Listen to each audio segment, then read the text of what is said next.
Madison Square Garden Boxing Incorporated presents the world's light heavyweight championship bout, featuring champion Dick Tiger of the Republic of Biafra versus challenger Bob Foster of Washington, D.C. 15 rounds from Madison Square Garden. Good evening. I'm Jim Gordon. This is Don Duffy, and we're just moments before the light heavyweight championship fight, a fight in which the champion is not favored. It wouldn't be the first time that Dick Tiger's been in this position, Don. Well, he's got a lot of heart, Jim. He's giving away age, weight, reach, and height, and we'll talk more about that later on, but he's certainly not going to give away any height. As you can see, both the challenger and the champion are in the ring. In just a moment, we'll start some of the traditional introductions of other famous people in the world of boxing. Right now, Don Duffy and I will take a good hard look at some of the background of both these fighters. First of all, Dick Tiger, of course, the champion from Biafra.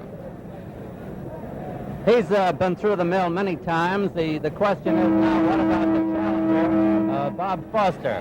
What are Foster's chances of dethroning Tiger tonight? Good, say the betting odds. Not so good, say the experts.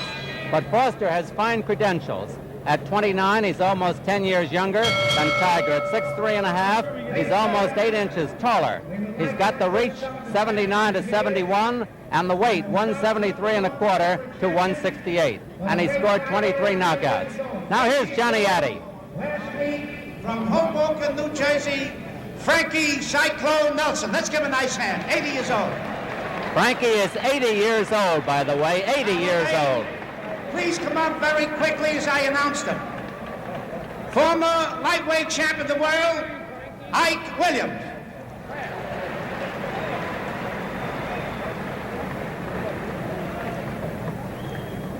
One of the greatest featherweights, one of the great champions of them all, Willie Pep.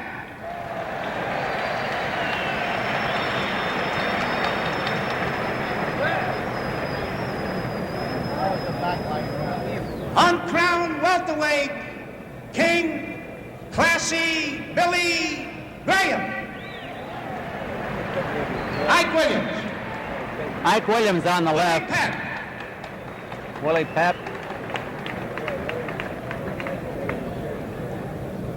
Here is Billy Graham.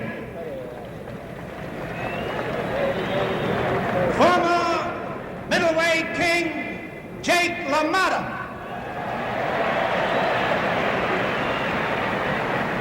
The old Bronx Bull. Here comes Jake. Complete with his turtleneck sweater and the medallion, too. Former lightweight champion of the world from Philadelphia, Bob Montgomery. Another former middleweight king, Joey Giardello. Here's Bob Montgomery. Bob's no longer a lightweight, as you can see. Welterweight champion of the world and moved into the middleweight division, the former middleweight king, Emil Griffith. Always a fine, popular performer, Emil Griffith. The current lightweight champion of the world, Carlos Ortiz. One of the finest, Carlos Ortiz. Here's Joey Giardello. Here's Giardello now walking across the ring. Here comes Emil Griffith, also a turtleneck, Jim. He was always one of the best sartorial experts in the ring. Graziano. Oh, look at this. Here comes Rocky. If you're looking in color, it's baby blue. Tony Zale. Man of Steel from Gary, Indiana. Tony Zale coming in. The real pro, Carlos Ortiz. Here's Ortiz. Former light heavyweight champion of the world, Tommy Loughran. Take it easy, don't blow, Rocky. Ladies and gentlemen, one of the great champions of them all. This fall will be featured in his own Broadway show, Mr. Congressman. How about Sugar Ray Robinson? There's Tony Zale. Tony Zale just got there. Here comes Sugar Ray Robinson. Wait till you see how he's dressed. Tommy Lachlan. Speaking about being sartorially perfect, Sugar Jim. Ray.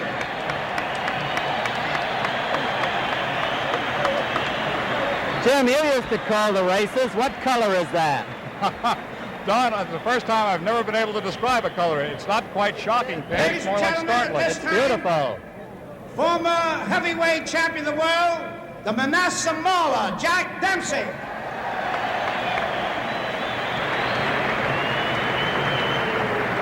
Now, Jim, it's like old-timers week here. We have Jack Dempsey, Sam Cobb's been around. Ed Sullivan is right behind us. Here comes the Manasseh Mauler. Jack One of Dempsey. the greatest, Jack Dempsey. Always amazed when I see him, Don. He maintains a tremendous shape. Ladies and gentlemen, Joe Frazier will defend his World Heavyweight Championship for the first time here at the Garden. 1 month from tonight, June the 24th, Frazier will meet Manuel Ramos, the heavyweight champion of Mexico, who has knocked out 13 of his last 16 men he has fought. This is a fight between two knockout specialists, so don't miss it. Tickets for the Frazier-Ramos fight will go on sale tomorrow morning here at Madison Square Garden box office. I believe Manuel Ramos is here. And let's give a nice welcome from Mexico, the challenger, Manuel Ramos. This will be the next featured bout here, Manuel Ramos, and of course Joe Frazier. I saw him beat Ernie Terrell. I didn't realize he was that big. Bob Foster will be coming in here with just about as much advantage as anybody has ever had in this particular division, mostly due to the fact that Tiger has never been anything more than an extremely heavy middleweight. He has come in here light tonight. Foster, while he's a tall man of 6'3½", is actually just about the right size for this particular weight division. Nevertheless, the man he's facing across the ring and the champion, and he will always fight like a champion, and they're going to have to take it away from him only in championship form, is a man that can take good care of himself. All right, Johnny Addy is standing in the center of the ring as we look at Bob Foster, keeping warm, keeping loose. And here's Johnny Addy. Ladies and gentlemen, here are the ring officials assigned by the New York State Athletic Commission. The judges, Artie Idala and Tony Castellano. The timekeeper, Fred Abatello. County for the knockdowns, Zach Clayton. And the referee for the main event, Mark Kahn. 15 rounds for the light heavyweight championship of the world. Introducing from Washington, D.C., he's wearing red trunks. He weighs 173.25, the challenger, Bob Foster. His opponent from Biafra, wearing blue trunks, he weighs 168, the light heavyweight king, Dick Tiger. Tiger gets a tremendous ovation. Ladies and gentlemen, we have a special 8-round bout, a return match to follow the main event. Good evening, Dick and Bob. Now, this is the championship bout. Referee so Mark Kahn giving the instructions. I want you to keep both hands free at all times when you're punching. Do not hold with one hand and hit with the other. Is that clear? When I see you locked in a clinch, I'm going to tell you to break. I want both of you to stop punching immediately. Each take a step back without punching. Be careful of fouls, low blows, rabbit blows, kidney punches may cost you the bout. Now, you're both good, clean boxers, and I expect a clean bout. Shake hands now and good luck.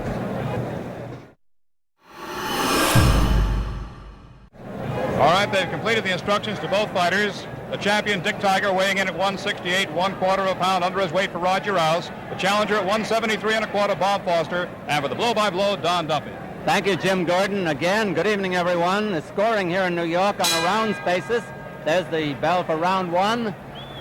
On a rounds basis, the scoring and a supplementary point system is used if the cards come out even.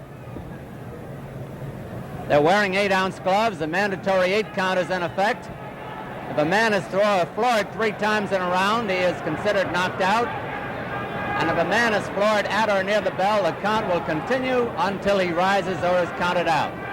Now you can see the tremendous height advantage that Bob Foster has, but a very slim waistline. He's got 8 inches in reach on Tiger. Tiger must move to the body to take that guard down. Foster has a good jolting left hand, a sharp jab. Tiger, you've seen him many times, moves straight ahead, lets the other fellow do the moving. Just moves around in a circle as a rule. Foster has 2 alternatives. He can try for a quick knockout. He's capable of it. If he does that, he gambles that he might not be able to go the limit himself. He's never gone 15 rounds. Tiger has done it 7 times. Foster's longest distance is 12 rounds, and he only did that once. Or Foster could try to win the bout on a decision by moving. Tiger has also always been bothered by the mental move, like Emil Griffith and Joey Archer. Tiger has tremendous heart. His legs may be old, his heart is young. As figured, Foster keeps moving in behind that jab.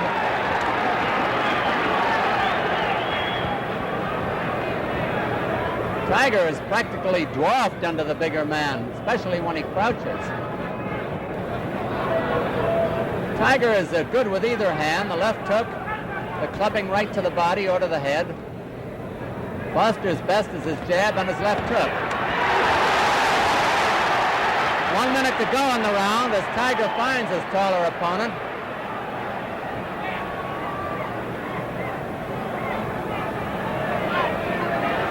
When Foster opens up, he'll do it with combinations. Tiger's good counter punch there.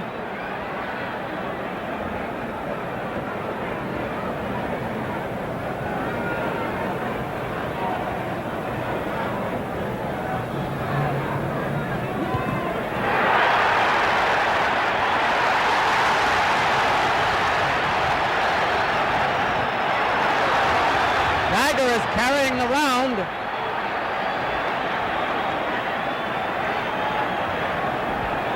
Ten seconds left in this round.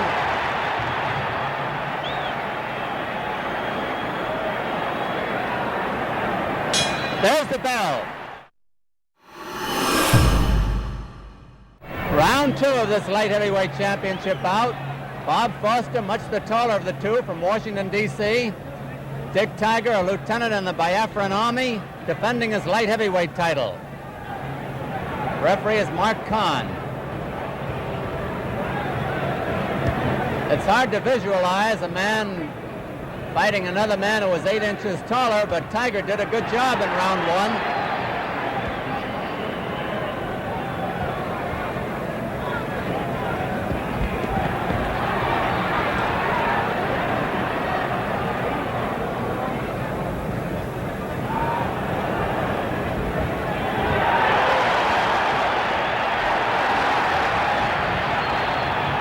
They wondered if Tiger could punch up. He is doing it very well. Now the question is, can Foster punch down?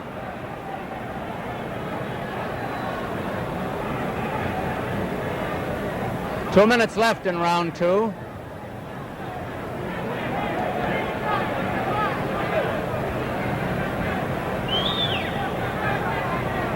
While he's using the jab almost exclusively, he's using it sparingly. I'm talking about Bob Foster. Ordinarily, he pumps it in there like a piston, like Ernie Terrell. But he's got to watch out for Tiger's counters.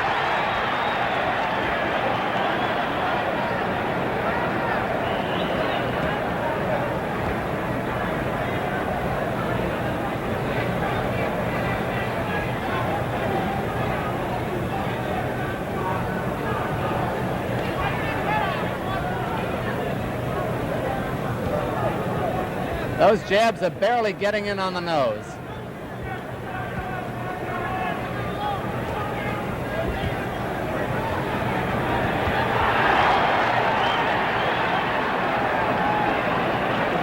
No question that Tiger has landed the harder punches.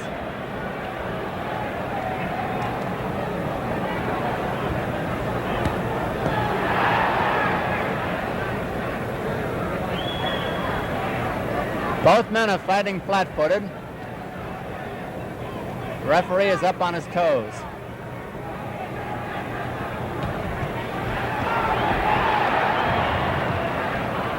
Half a minute to go in this round.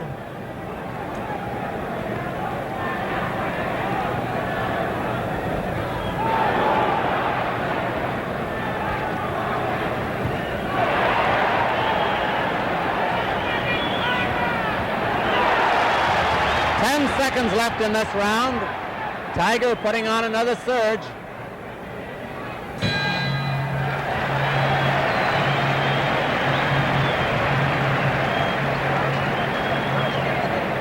Perhaps the biggest surprise thus far is the fact that Bob Foster is not moving around nearly as much as we figured he would. Tiger, as Don has pointed out to you, has always had difficulty against a moving target. Foster has so many technical advantages coming into this fight that you would think, in spite of along with the height, along with the reach, along with the young years he also carried into this ring with him, that Foster would have done exactly what everybody planned on him doing, and that is moving around, becoming an even tougher target, picking his own shots and making Tiger fight a defensive fight. Instead, Tiger has just been waiting. He has spotted the openings, probably didn't throw a punch in the first minute and a half of the first round, and then seemed to have solved Foster's style. Of course, it's very early, but so far, Foster has not moved around nearly as much as we thought he would. If Tiger has found him a sitting target, he's been able to connect. Round 3 at the new Madison Square Garden. Bob Foster making a mistake, the experts here think, in crouching and giving Tiger a shot at his chin.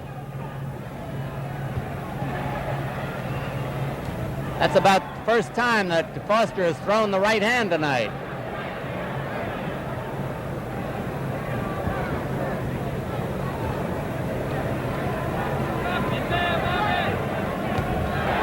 A good solid right hand and a hook, both good by Bob Foster. Tiger is usually a slow starter, but he's gotten off quickly in this fight.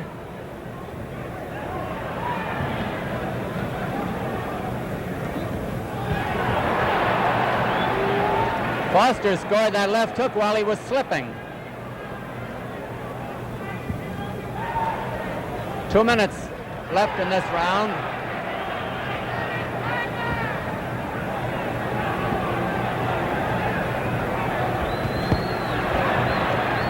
And now Foster seems to be coming on behind that jab. The jab is bothering Tiger, and Tiger is falling for head feints.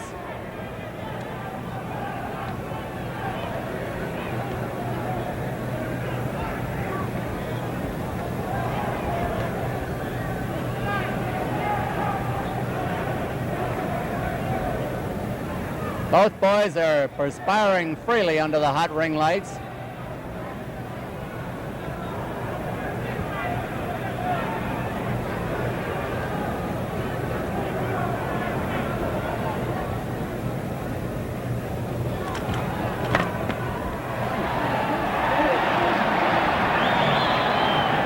Tiger always dangerous.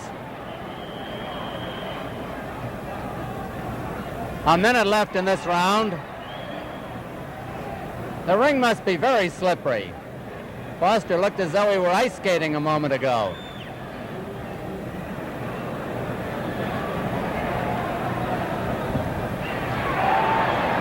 And now Foster is using the 1-2 and getting away with it. He's sliding all over the place, though.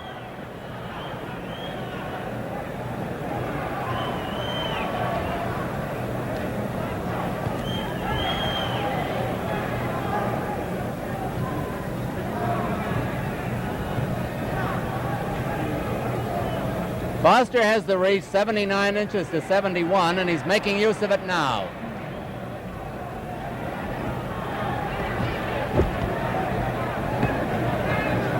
Ten seconds left in this round.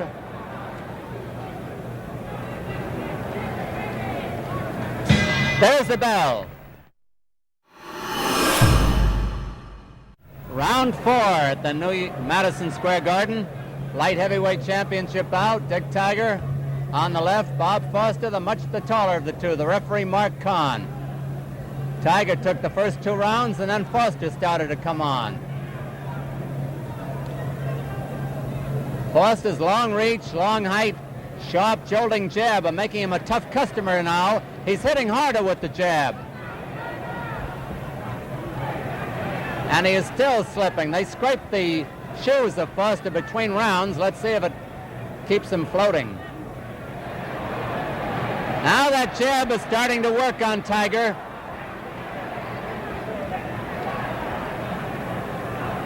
There is this possibility. Tiger, fighting a man almost 8 inches taller, could very well hit below the belt unintentionally and cost himself. No sweat that time.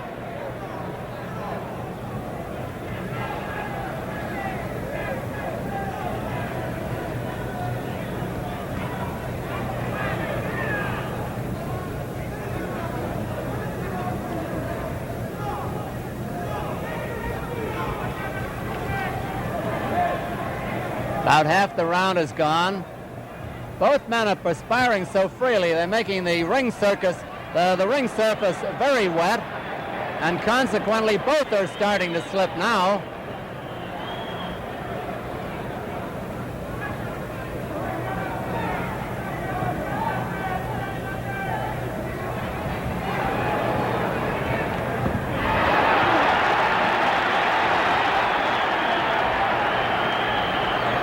I don't think Tiger hurt Foster, but he certainly bothered him that time.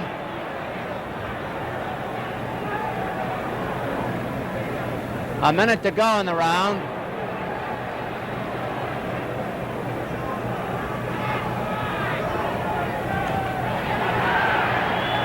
How can you miss a punch over Foster's head?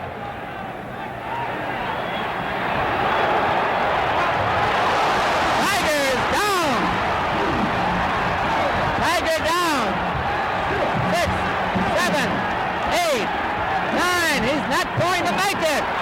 Bob Foster is the new light heavyweight champion of the world.